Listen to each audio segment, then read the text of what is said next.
For all of the history surrounding Syracuse football, from Hall of Fame players and coaches to storied rivalries, the 21st century hasn't treated the Orange all that well. Current head coach Dino Babers has given the Orange glimpses of past success, especially in 2018, but the overall pieces just have not been able to come together. But this year, there's a chance they might. It's weird to say based on how last year ended and how many pieces they're losing, but the ACC's kind of in a weird spot. The top 4 teams are clear, Clemson and Florida State at the top, UNC and Miami not far behind. But then there's everyone else. With some teams rebuilding from the ground up and others losing a ton of key pieces, it's not too far-fetched to see Syracuse nab that 5th spot. Even ESPN's Football Power Index has them in that spot, that 5th spot.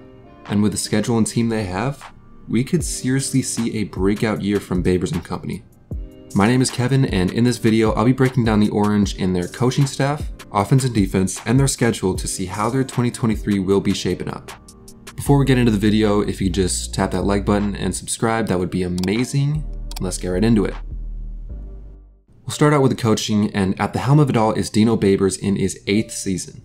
That number 8 is pretty symbolic, as now he's the 4th longest tenured coach in the ACC, and at the moment, the 4th longest tenured coach in Syracuse history, joining the likes of legendary coaches like Ben Schwartzwalder, Dick McPherson, and Paul Pasqualoni.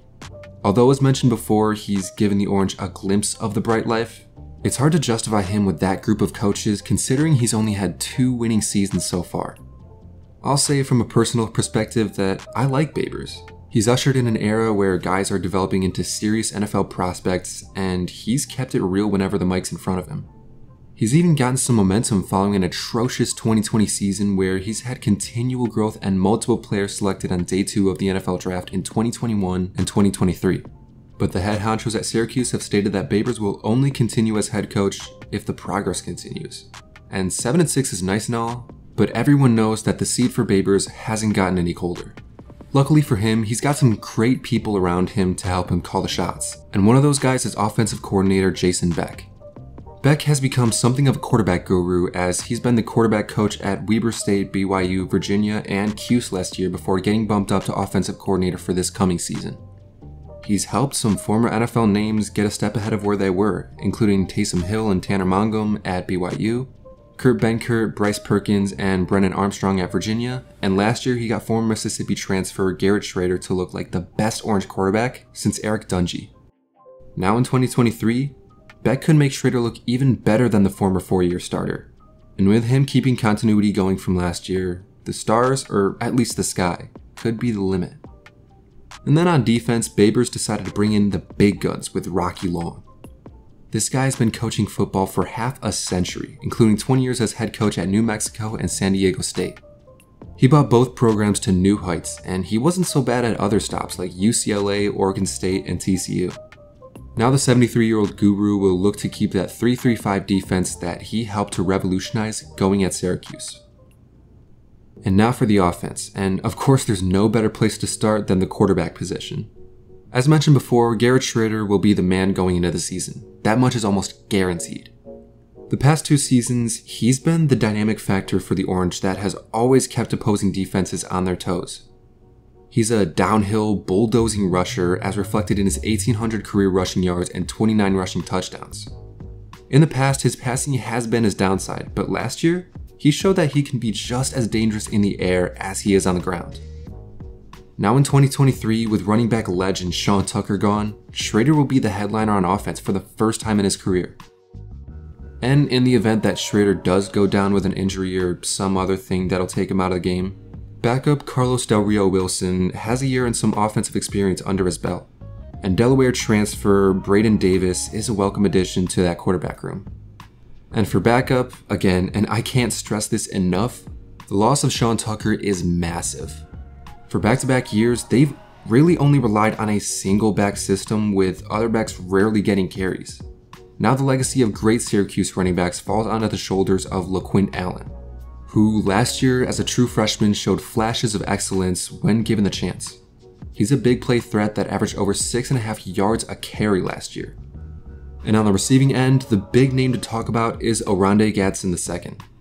He's a 6'5", 215 tweener of a weapon that came out of nowhere and put up numbers last year. He led the team in all main receiving statistics, including almost double the second best player in yards. And he came up with big moments, including a big game-winning touchdown reception against Purdue. I said tweener before because some websites describe Gadsden as a tight end, and although he has the potential frame to be one, he mainly lines up in the slot and in tight end-esque positions to create those mismatches, both on the inside and out. He's projected to go in the middle of this year's draft, and if he gains 20 or so more pounds, I can see him being that Kyle Pitts type vertical threat. Besides him are returning wideout to Damian Alford, who came back with 21.5 yards per catch from the previous season, and senior Isaiah Johnson. And the offensive line will be a relatively weak point to the rest of the positions as they're losing a ton of talent, including 3 starters and 2023 second-round pick and Atlanta Falcons tackle Matthew Bergeron. There's going to have to be some shifting of guys to make the pieces fit, but one guy to look out for is Richmond transfer Joe Moore at right tackle. And as for the defense, the good and the bad comes with their losses and transfer pickups. We'll get into the losses more in the secondary, but to start off with the wins, they get a former Alabama transfer up on their D-line. Defensive end Braylon Ingraham will be a wild card at that left defensive end spot, as he hasn't really played at all in the last couple of years. But he was a consensus 4-star recruit and Alabama scholarship offeree for a reason. And with that, there's reason to hope that that potential will fully shine out for this coming season. Right alongside him is vetted senior Caleb Okechukwu. This guy is big at 6'4", 270 pounds, and he's been the man up front for the Orange for the past couple of years, and he comes back as the leading sack man with 7 last season. Also, he's another guy that could make a name for himself at the next level if he shows out for the Orange next year. Now, the linebacking core is the definitive strong suit for Syracuse this year. Mikel Jones is one of those losses that's hard to make up for, as he was a 3-time All-ACC linebacker. But the leadership they retain is, in my opinion, more than enough to make up for it. The core consists of 2 returning starters, middle linebacker and presumed captain Marlo Wax, and sophomore Derek McDonald. And also sports Stephon Thompson, a talented player who ended up starting as a true freshman in 2021 but had to redshirt last year due to injury. These guys will be the core of the team, and I am 99% sure at least one of them will go All-ACC and be a big name at some other level once their career's done. And now for the secondary, and not gonna lie, this is where things kind of get rough.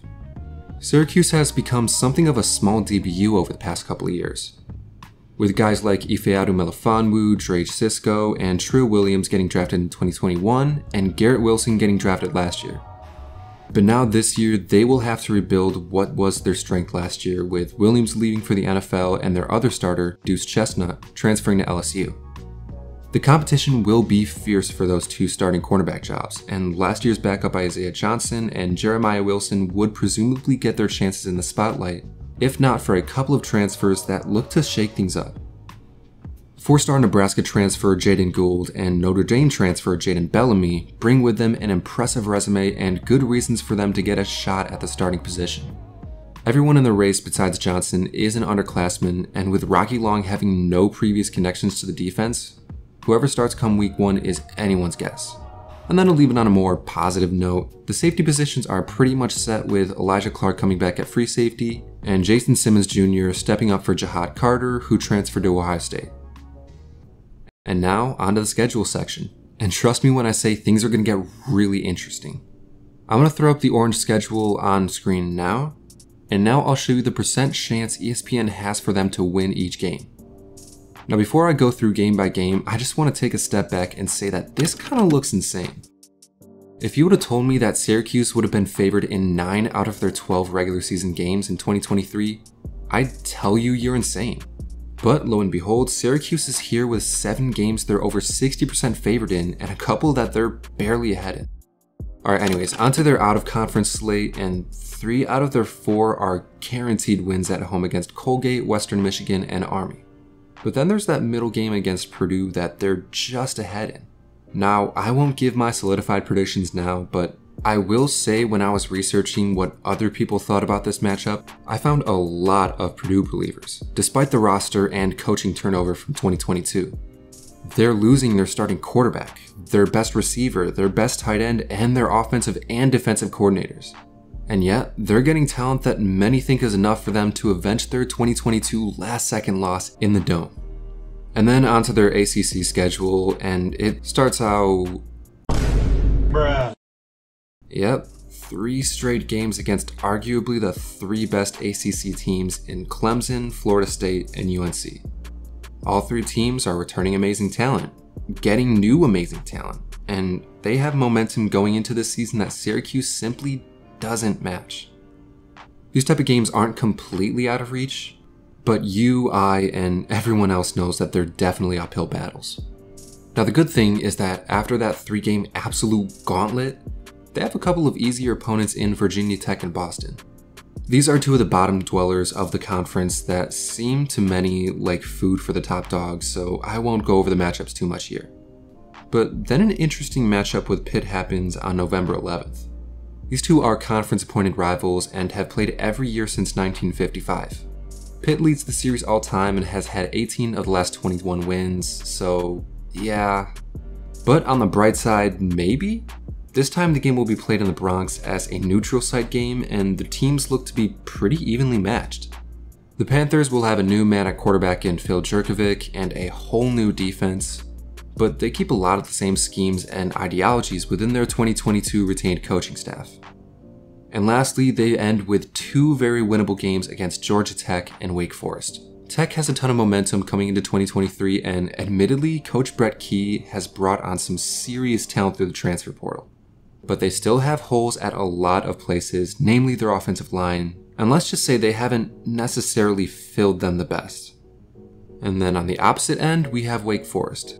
Coming off of a couple of momentous seasons, but losing almost every offensive weapon they ever had. They're in this weird rebuilding / limbo-ish stage that makes them really hard to predict, so yeah. Alright, and so before making the season predictions, I'll just state a ceiling and floor real quick. The ceiling? 9 wins. And if Dino Babers can get 9 wins and presumably be ranked, then that'll be the first Syracuse football winning season since 2018. The floor? 4 wins.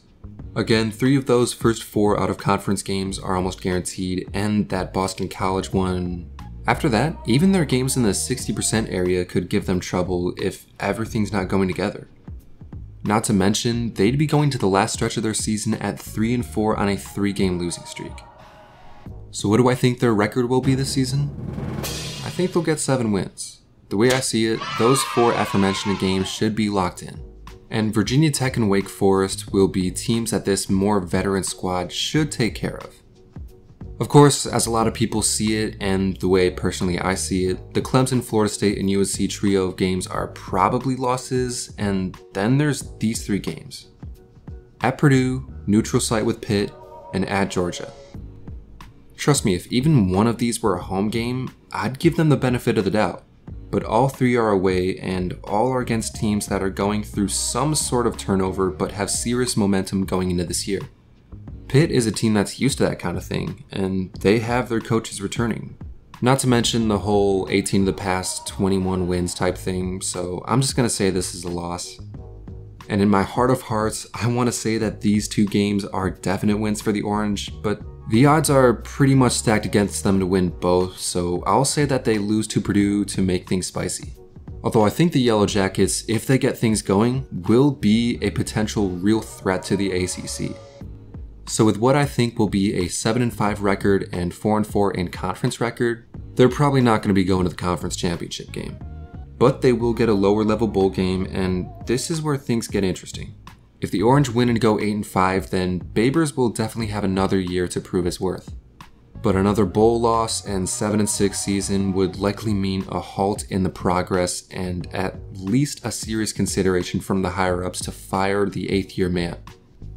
Either way, that would be back-to-back winning seasons, which sounds crazy to say out loud, but would be a godsend to us 'Cuse fans. And yes, I'll just admit it here and say that I am a big Syracuse Orange fan. My family's from the area. I went to school an hour south of the campus, and last year I was in attendance for that insane Oronde Gadsden catch against Purdue. Not to mention that Dino Babers used to coach at my old college, Bowling Green State. I love this team at heart, and I want them to run the tables every single year. Do I think this is the year? No, they'll need to build a lot more talent to be seriously considered for that. But do I think they have a chance? And when I say chance, I mean a shot with a flintlock pistol at a target 50 yards away? Yeah, definitely. If everything goes right, the offense comes together and the defense finds their missing pieces, then they could get a chance to get into that top echelon of ACC teams. Thank y'all for watching.